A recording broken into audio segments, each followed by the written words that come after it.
The night the Millionaire CEO heard a child crying over a broken toy, he was already standing at the edge of something fragile himself, and he didn't know it yet.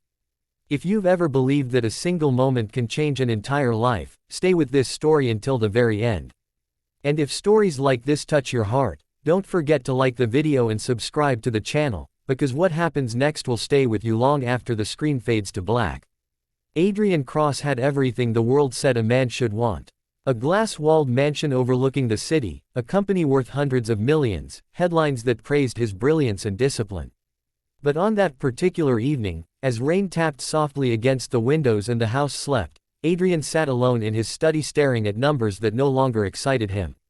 Success had come fast, but warmth had quietly slipped away.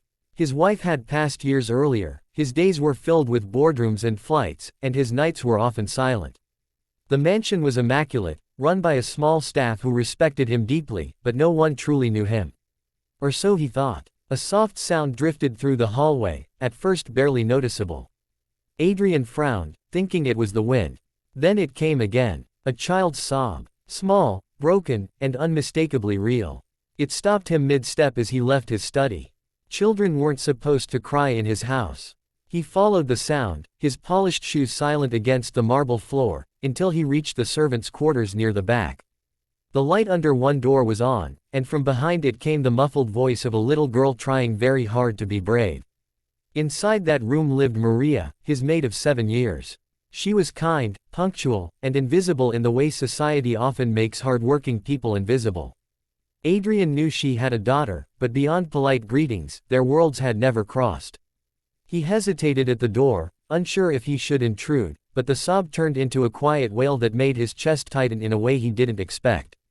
He knocked gently. The crying stopped abruptly. A few seconds passed, then the door opened just a crack. Maria's eyes widened in fear when she saw him standing there, tall and composed in his tailored suit. She immediately apologized, her voice trembling, explaining that her daughter Sophia had broken her toy and she would quiet her right away. She kept saying sorry, over and over, as if the sound of a child's sadness was a crime. Adrian raised a hand, gently stopping her. "It's all right," he said, surprised by how soft his own voice sounded. "May I come in?" The room was small but neat. A single bed, a tiny table, a shelf with a few books, and on the floor sat Sophia, no older than 6, clutching a doll with a broken arm. Her cheeks were wet with tears, and she looked up at him with wide, frightened eyes. She tried to hide the doll behind her back, as if ashamed of it. "What happened?" Adrian asked, kneeling slowly to her level, ignoring Maria's shocked gasp. Sophia sniffed. "I didn't mean to," she whispered. "It was my favorite. My papa gave it to me before he went away." The words hit Adrian harder than he expected.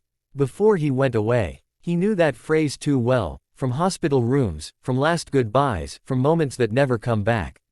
Maria explained that Sophia's father had passed away 2 years ago, and the doll was the last thing he had given her. It wasn't expensive, but it was everything.